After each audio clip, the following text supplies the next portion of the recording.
Hey guys, welcome back to another YouTube video.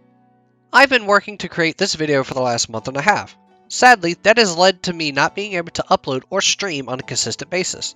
But I can safely say after this, we should be back to normal. Now before this video gets started, let's hear a word from today's sponsors. Kiwi Designs is a VR tech company specializing in designing hardware and accessories for your Quest headset. They have been kind enough to send me a headstrap to test out. After wearing it for a couple of weeks, I can safely say that it is 1,000 times better than the Elite strap. With its sleek and comfortable design, it also boasts a wide 45-degree angle, allowing you to quickly flip up the headset and deal with anything that may be bothering you in real life. The Kiwi head strap comes in $20 cheaper than the regular Elite strap as well. So if you're interested in buying this head strap, then check out the link in the description and stay tuned to the end of the video for a very special giveaway. Around the year of 2015 and 2016, Boramy, Joel, Tima, Timo, Serena, and Victor set up to create a brand new experience, one like never done before in the world of VR. With Boramy stating games such as The Legend of Zelda, Dark Souls, Don't Starve, and Terraria being huge inspirations for the original concept, they set out to create the game we know as A Township Tale. The very first community post would outline the game as follows. You explore an abandoned town in the mountains and discover mines, forests, and dungeons filled with history. But as a new member of this town, you need to take up a role to gather resources and actually use them to make your own tools and weapons. If you were in a fantasy world with endless possibilities, struggles, and success, what would your story be about? Reading this, we can see that even before the very first public release of the game, they already had plans for both the forest and the combat trials. This gives us a slightly deeper insight into the mind of the developers before we even knew what the game had in store for us. The very first viewing of A Township Tale appeared at PAX in August of 2016. Elevator pitch, shoot. Okay, so Township Tale is a online multiplayer sandbox RPG where players enter a fantasy town with a world that is free to explore, but they also need to adopt the roles of that town. So they'll become the blacksmith, the woodcutters, the farmers, the miners, and they all need to work together to fix the town and to explore the world that's out there. The initial response from the crowd was encouraging enough to seal the deal with the developers in creating this brand new experience. Rooster Teeth members Michael and Lindsay had even hopped in the game at PAX to test the experience, and invited both Joel and Boramy to the Rooster Teeth convention, where they wanted to play the game live for everyone to watch. By the end of the convention, they had already gained a following of over 1,000 people. The addition of fire to brighten up the world, allowing players to see during both the night and in darker areas of the forests and towns. This update added campfires, dried grass, fire arrows, dried roots, torches, and much more. One of the first major updates to hit ATT appeared on October 5th, 2017.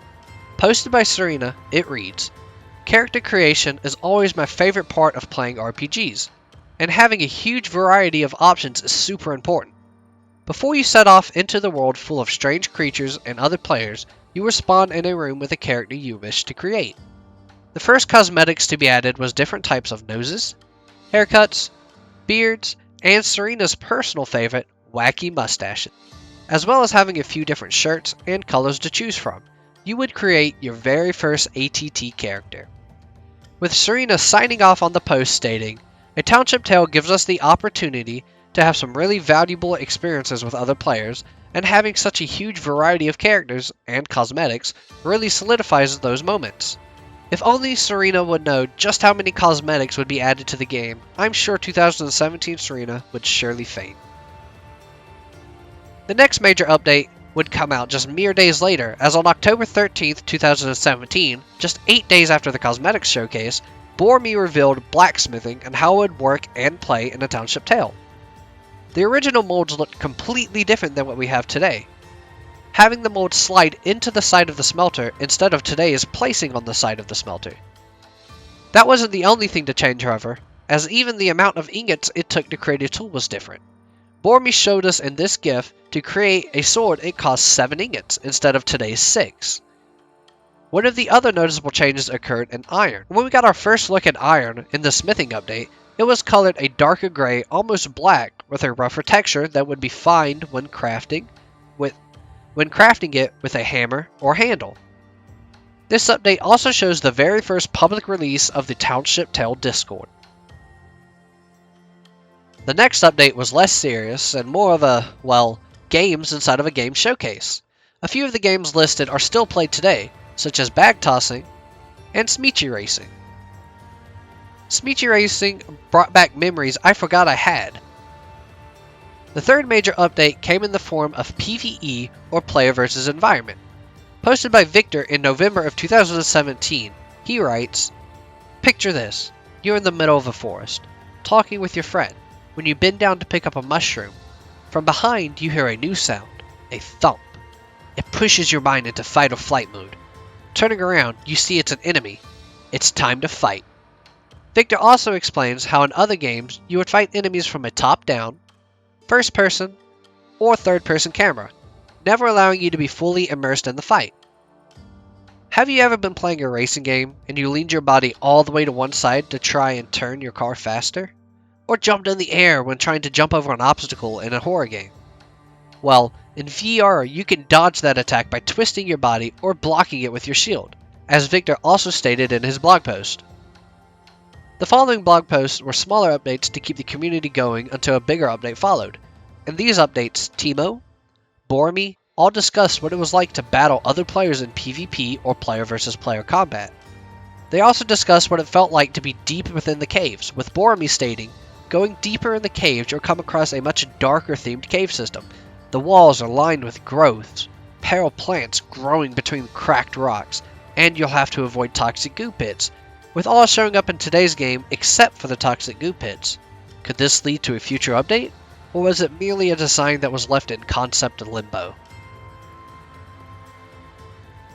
The next major update to hit was with the release of the closed alpha on January 23rd of 2018. Players who joined the Discord was given early access to the game's closed alpha and allowed players to officially test A Township Tale on their own devices. With the game's alpha being exceptionally well received, one of the biggest complaints was limitations on people's hardware. At the time, the game wasn't very well optimized and caused some, if not most players, to have bad frame rates when appearing in town or talking to more than a few players. The lag issue was addressed in the following blog post on March 25, 2018 by Joel. He stated, "One of the biggest issues we've been dealing with in A Township Tale is having such a large world full of physical objects. This is also why, when joining servers today, you may notice if they have items such as housing, or a bunch of prefab spawned, you may have to deal with some FPS hits." This blog post also gave us our very first look at the climbing tower, showing off the first checkpoint room, as well as the very first challenge we would have to complete to begin our journey.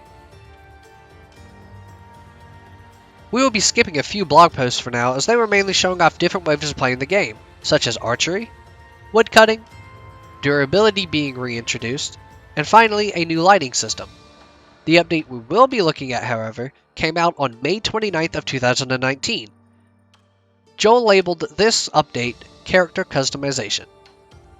This post goes over the new models given to players, allowing you to change your character on any server at any time, whereas before, you would not be able to change your character after customizing it on your first server join. With this update, however, it also meant that they needed to recreate most cosmetics from scratch, as well as the removal of armor, as it did not fit the models as well as the old ones. In a live Q&A done on the Altered Discord, Boramy was asked if armor planned on coming back anytime soon. He stated, "Armor doesn't really have a place in the game as of this moment. We have heart flowers, and there's no bosses in the game currently that would require you to need armor as well as a maximum amount of hearts. So I think it's safe to assume that armor will not be returning for quite some time." This post also introduced the idea of a cosmetics shop that wouldn't affect in-game stats, but keeping the game free to play without the pay-to-win aspect most free games are associated with. The next post addressed more optimization issues and how they planned on solving them, with Victor stating, "For the last few updates, we have slowed down on the work of new content and prioritized the much-needed performance optimization." He delves into deeper thought in the art of the game as well as the coding needed to be done to assess and fix the issues with optimization. as well as giving us some neat diagrams to show what they are currently using to keep the GPU load as low as possible. Victor also showed us how they plan to fix optimization issues even further by turning down the chunks always loaded in town, fixing shadow displacement on grass, and showing us what they are currently using in order to hide objects not being seen by the player. After this post, in August of 2019, the blog post seemingly stopped. After around a year and a half of silence, Joel finally updated the blog post, letting us know while they may have stopped updating the blog, they are still hard at work on the game. At this point, their Discord had gained more of a following than the blog, and Joel explains that with the recent growth of the Discord, YouTube, Twitter, Reddit, and inside of the game itself, they simply did not have the time to resolve the internal issues with the blog system. He also explains how to post this blog update he had to manually edit the server files. Towards the beginning of 2020, we received a new update labeled the Forest Update. This marks the first major gameplay update of the game, adding in a ton of new content such as the large forest, new enemy types, new items, new wood types, farming, new bags, bag attachments, crafting of molds, and the ability to craft Hebios weapons. The second update of 2020, labeled the Climbing Update, appeared towards the middle half of 2020, showing us what Boramy and the team had been hard at work on. For those who was a supporter at the time, you would have been given access to the supporter branch where you would be able to test out climbing and the future housing update. Besides the climbing and tower being added, this update was also noticeable for things being changed, such as the landmark system, allowing for landmarks to be persistent throughout the map without drawing too much resources and keeping a low impact at FPS at all times. The third and final update of 2020 was called the Combat Trial Update. Released at the end of the year in 2020, making the game on the version 0.0.69, the Combat Trial Update added 3 new challenges for the players to complete inside of the game, all 3 being required to upgrade the smelter to max level in order to smelt better tiered ingots. This also marks the latest content update released on PC. The final update I will be discussing is the announcement of ATT on the Oculus Quest. Boramy officially announced that the game would be ported over to the standalone version of the Oculus Quest, allowing players to play the game wherever they wished. With the hopes of PC and Oculus cross-platform, there has been no dev comment on this as of yet, but we can keep our fingers crossed. Another thing of note during this update was the Talum giveaway ran by Boramy on the Discord, where users could win up to 2,000 Talums for each player who participated in the giveaway.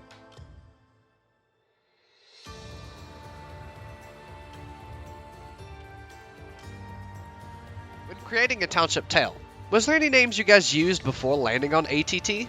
For about a day, the name of the game was going to be A Smithy's Tale. This was right when we decided to start planning out what the game could be. We changed it to A Township Tale because we knew the game wasn't going to be all about blacksmith. When creating the game, did you originally have a lore book planned out, or was it something that just sort of happened? We didn't have any lore planned out in the very start of the game. Narrative elements aren't quite as important as the underlying systems and backend required to make the game fun. The story of the world started developing later as we needed to populate and theme more areas of the world. Is there any plans on adding more static buildings, such as another town or smaller buildings out in the wild? So far, there aren't any plans to add anything like another town. We want players to stay together more than separate them by having another town. There may be smaller buildings out in the wild, but they likely won't serve as useful as a function as the town's crafting buildings. Do you guys have any ETA on any of the updates for the quest? We can't share any ETA on quest updates, but rest assured we are working on them. Server customization primarily runs off of players manually spawning in prefabs. Was this ever your intent when creating A Township Tale? Players spawning items and structures on PC servers wasn't the intention of the game, but it's been interesting to see what people are making and how. It gives us some insight into the experiences players are ultimately interested in and reaffirms some of our ideas about building a server's identity. Was there ever a bug that turned into a feature? No bug was ever really turned into a feature. We typically avoid having bugs remain on as features because a bug can't really expand into something that fits within the game. If we saw something really interesting come out of a bug, we'd probably look to fix it and find a way to bring that fun back in a more controlled way.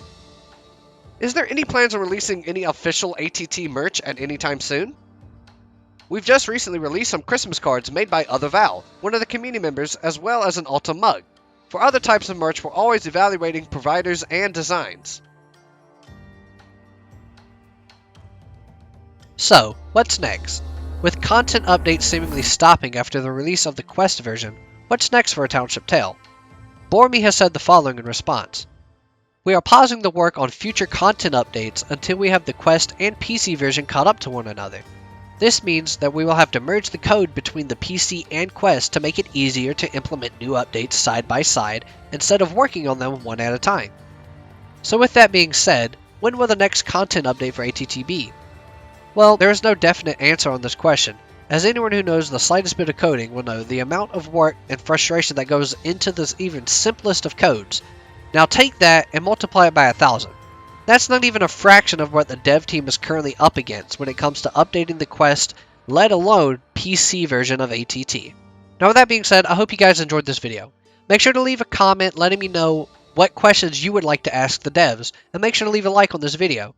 For the giveaway, please check out the link in the description. I am giving away 2 Kiwi Design headset straps. All you have to do to enter is take a screenshot of you being subscribed to the channel and your Discord name. If you guys haven't heard it yet today, I love you, I appreciate you, and thank you all so much for watching. I will see you all in the next video. Bye bye!